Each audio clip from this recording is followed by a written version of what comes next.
When I was growing up, I was taught in American history books that Africa had no history, and neither did I. That I was a savage, about whom the less said the better, who had been saved by Europe and brought to America. And of course, I believed it. I didn't have much choice. Those are the only books there were. Everyone else seemed to agree. If you walk out of Harlem, ride out of Harlem, downtown, the world agrees. What you see is much bigger, cleaner, whiter, richer, safer than where you are. They collect the garbage. People obviously can pay their life insurance. The children look happy, safe. You're not. And you go back home.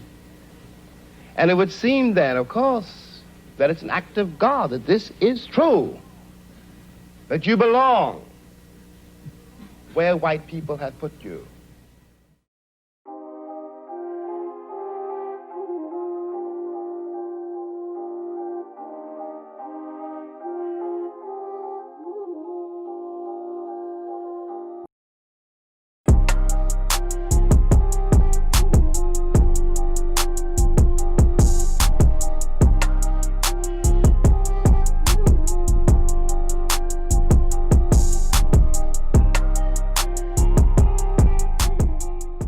Hey, what is up? This is Desmond, back with another episode of The Understory. This is episode 2. Today we're going to be talking about everyone's favorite topic, racism. This came up because, well, everything, but I decided to make the video when a guy named Nick Cannon said some hilariously stupid things about white people that set off the old chestnut, the old what is racism debate. Well, today I'm going to try to do my best to answer that question, as well as a few others, including how did racism first get established in America, why racial prejudice against white people is seen as different than against POC, and can black people in POC be racist? Now, obviously I'm not going to be able to solve racism or even cover more than a fraction of what there is to cover in the 25 minutes of this video. But these are some things I've seen come up many times, and I'm sure you have too, so this can act as a kind of starting point for me to talk about some of these issues in more detail going forward. Also, I hope it goes without saying that a lot of this stuff is just my opinion. I'm not trying to claim authority on anything here, but if this helps you understand some perspectives, great. So that should about do it. If you're not already subscribed, please go ahead and hit that button, and if you're so inclined, help support the channel at patreon.com/leftnet. That's LEFTNET. Any support is very appreciated. Thanks.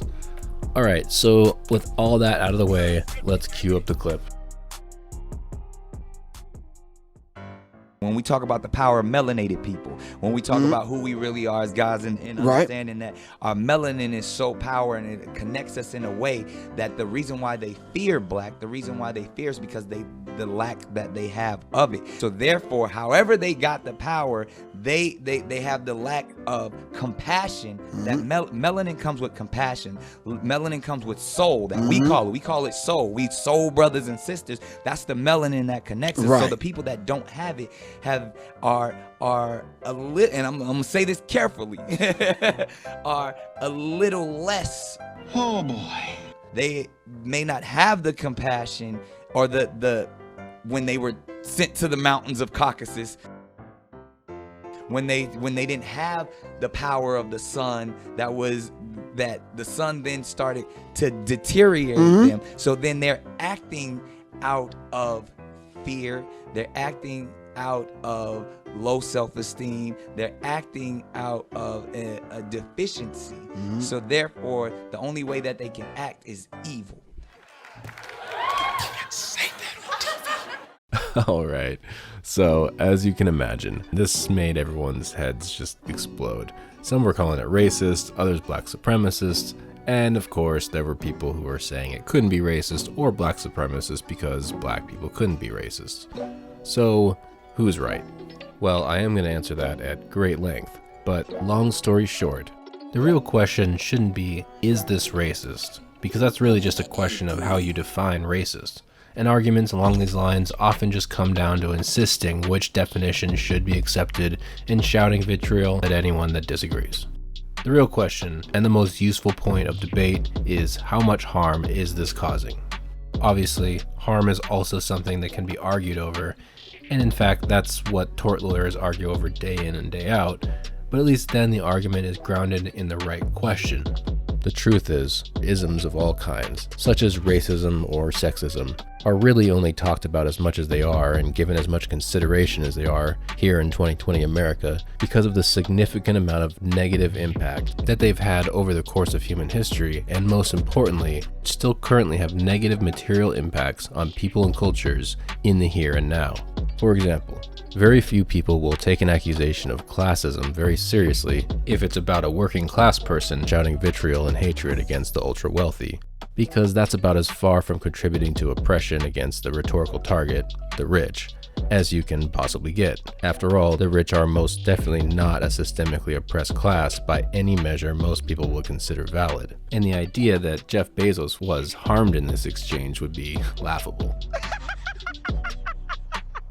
This is roughly analogous to why the accusation of racism, when leveled against a black person using anti-white rhetoric or displaying anti-white prejudice, is often also seen as misplaced. The argument being that, when it's coming from a black person and directed against a white person, the chance those words are going to translate either into significant material harm or contribute to a system of racial oppression is essentially non-existent. That cannot be said the other way around. White supremacy is not an attitude, it's not a sickness, it's a question of power. If a white man wants to lynch me, that's his problem. If he has the power to lynch me, that's my problem.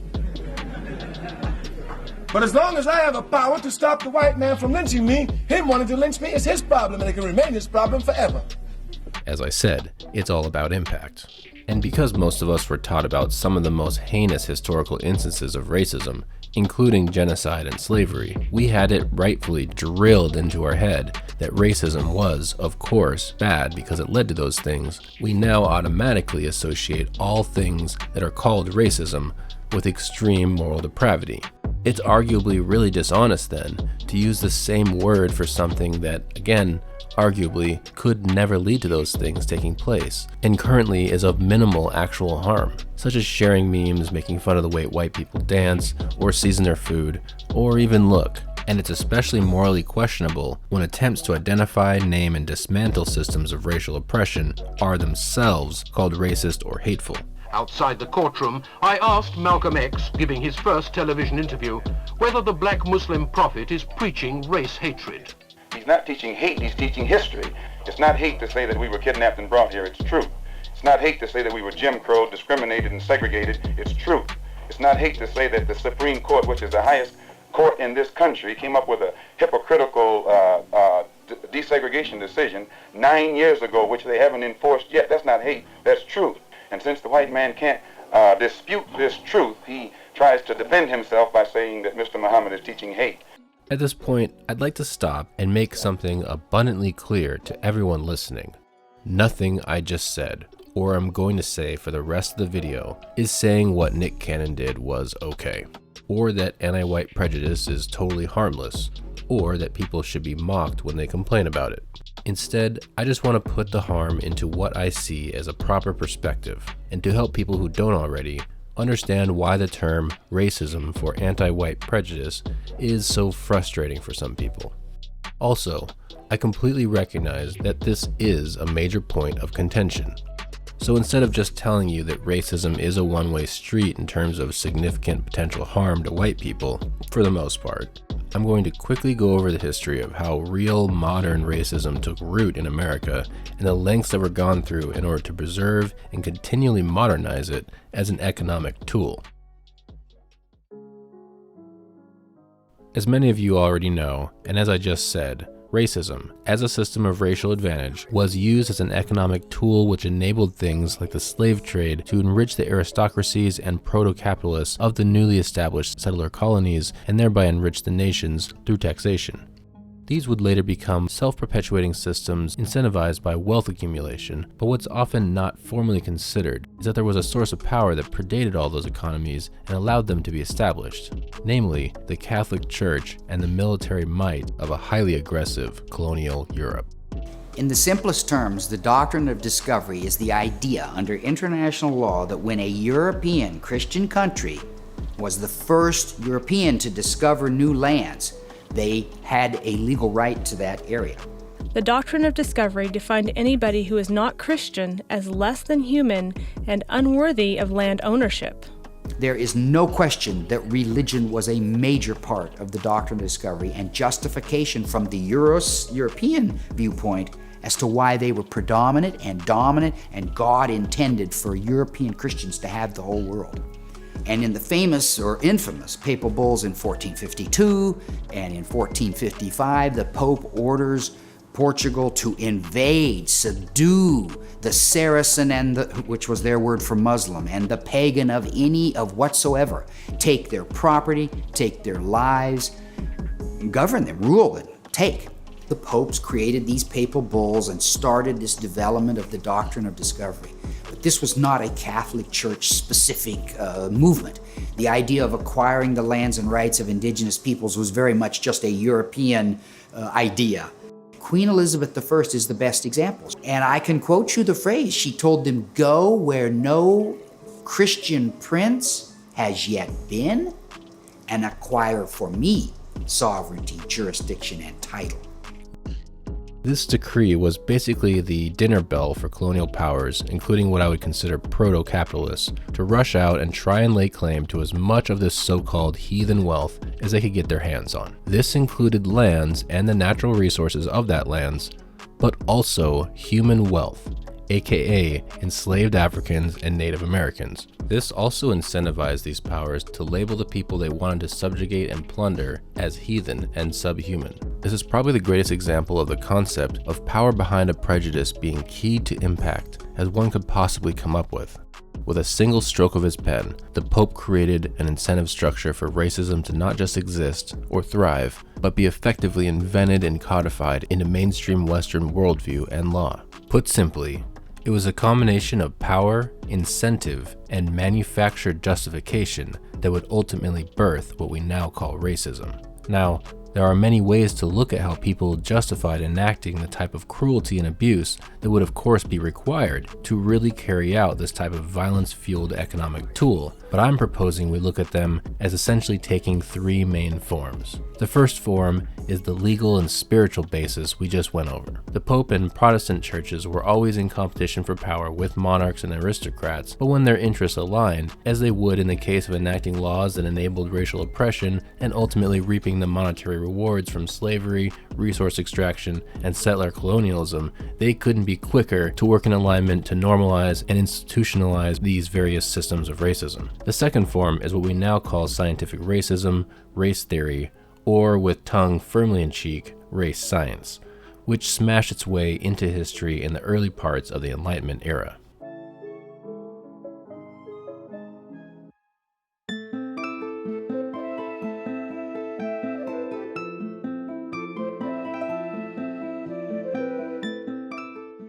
The Enlightenment era was a lot of things, but something it's most well known for was a rise in secular thought and a major shift in widespread acceptance of science as a legitimate authority of knowledge alongside the Catholic Church.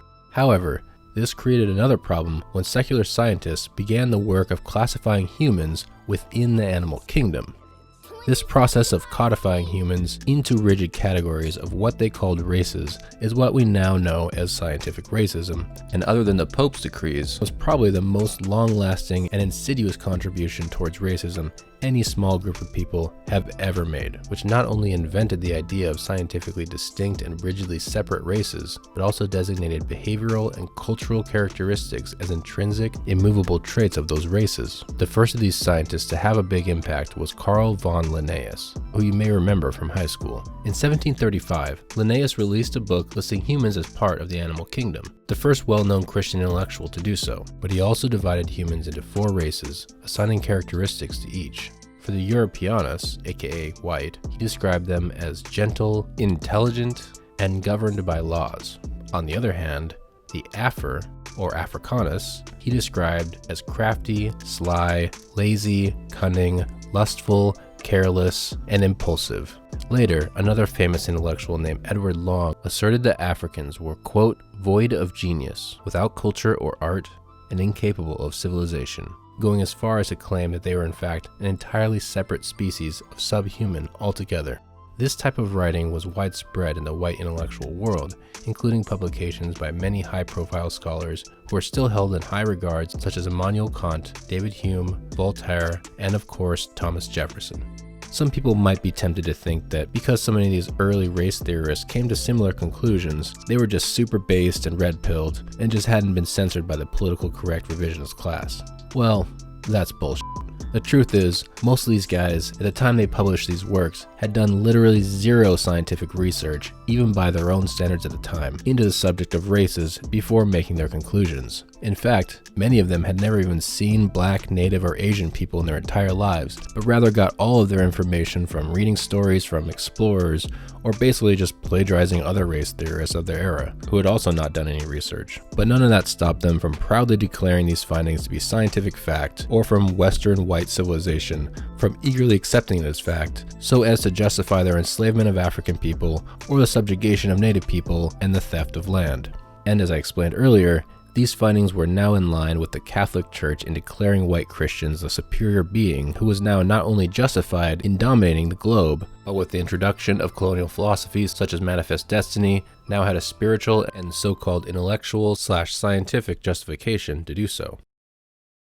The third head of this racism dragon was a developing belief in moral and cultural superiority over the victims of colonialism and racism by way of creating narratives that insisted the victims were incapable, uninterested, and incompatible with advanced human civilization, and therefore were better off under the boot and whip of the so-called enlightened white Christian man. This took the tangible form of a huge explosion of racist media, including postcards and minstrel shows that would depict Black people and natives as goofy, stupid, and violent savages with predictable behavior, as well as widespread disrespect, degradation, and humiliation of non-white people. All this helped to further soothe the mind of people surrounded by or engaging in the type of behavior that would otherwise cause guilt and emotional anguish. But also this served to embed these stereotypes and biases deep into our American culture, so that just growing up here, one would most likely pick them up. I have a whole video explaining this dynamic and how blackface played into that, which I highly recommend, and I'll put in the description or comments. In any case, this series of events created an intertwining web of different types and elements of racism, all reliant on each other, and the institutions that protected and weaponized them to be maximally effective. I want to stress that the interdependent nature of these various types of racism in effect means that humanity is really only able to achieve these types of depravity we've come to be so rightly wary of for any sustainable length of time when all of these elements of racism are working together to form this kind of superstructure of racism. You know, like a racism ultrazord, something like that. And most importantly, all of it has to be backed by a dominant power structure that supports and enforces it. Duh. And as a reminder, this whole series of events was set in motion by the creation of a colonial incentive to take and to subjugate, first instigated by a single papal decree. Now that's what I call racist. Because remember, it doesn't really matter what the Pope thought about Black people or about Native people. What really matters is the harm. And as I said, when it comes to racism, he did probably more harm than anyone else in history. Keep all of that in mind as we return to the question of whether Nick Cannon was being racist in that clip. Now, we could go through the modern definitions of what people call racism, and we could ask, okay, was this prejudiced? So then these people who didn't have what we had, and when I say we, I speak of the melanated people. Right. They had to be savages. They had to be barbaric. Because they're in these Nordic mountains, they're in these rough, torrential environments. So they're acting as animals. Yeah, definitely. And was he doing race theory and linking race with intellectual and moral capacity? You'd have a person that has the lack of pigment, the Right. lack of melanin. Right. That melanin comes with compassion. Melanin comes with soul. They're acting out of a deficiency. So therefore, the only way that they can act is evil. Oh yeah. We could declare that he was in fact, by 2 out of the 3 main dictionary definitions, racist, and that would be technically true. But as I've been trying to say since the beginning, the question really shouldn't be about whether technically, by certain definitions, according to certain people, it's racism. The question should be, what's the impact or harm in material ways? And if you'll recall what I said earlier about power being key to impact and harm, then you'll probably also understand why I would say that although what Nick Cannon said on his program was pretty repugnant and extremely stupid, the actual negative impact and harm to white people is probably pretty minimum and therefore not all that racist. You know, on a scale of 1 to genocide, this is maybe a 1.3. In fact, I would almost argue that his actions are more racist on the basis of harm toward black people. Think about it. This type of public display of anti-white hate just feeds into this so-called both sides narrative and confuses the conversation around anti-racism, kind of like how Jussie Smollett did, although I'd say Jussie Smollett was much worse. Not to mention, this only further fuels the fire of race theory nonsense, which historically has a tendency to burn the non-white people the most. Which brings us fairly neatly to our last point before our conclusion. We need to address the claim that black people, quote unquote, can't be racist. This, in my humble opinion, is wrong. This is wrong even if the only definition of racism we accept is the full-blown systems definition involving racial oppression specifically against POC. Let me explain. Even if we stipulate that it's true that in 2020 America, people of color can't enforce a system of racial oppression against white people, they most definitely can participate and play a willing role in a system of racial advantage and oppression already in place that oppresses other POC. Whether it be a racist anti-black sheriff, or an anti-Latino ICE agent, or an anti-Arab Iraq war soldier. This means that it is entirely possible for black people and other POC to be racist by all three definitions we discussed today. Great job there, Homestar. And the degree to which they benefit from a racist system they voluntarily involve themselves with and the level of negative impact they're having on other POC are the primary measures I use for how racist I think they're being. Someone like a black cop who doesn't engage in particularly egregious anti-black racism, but does look the other way at anti-blackness in the precinct, while they definitely aren't as bad as someone like Candace Owens or Sheriff David Clarke, who benefit massively from the significant harm they inflict from their role within the racist system. They still are engaging in racism, which makes the claim that black people can't be racist under some circumstances bunk under all three definitions. And look, I know not everyone's going to agree, but that's just how I feel, and I think I've made a solid case. Okay, now I'm going to tell you something that might seem to contradict a lot of what I just told you in this video.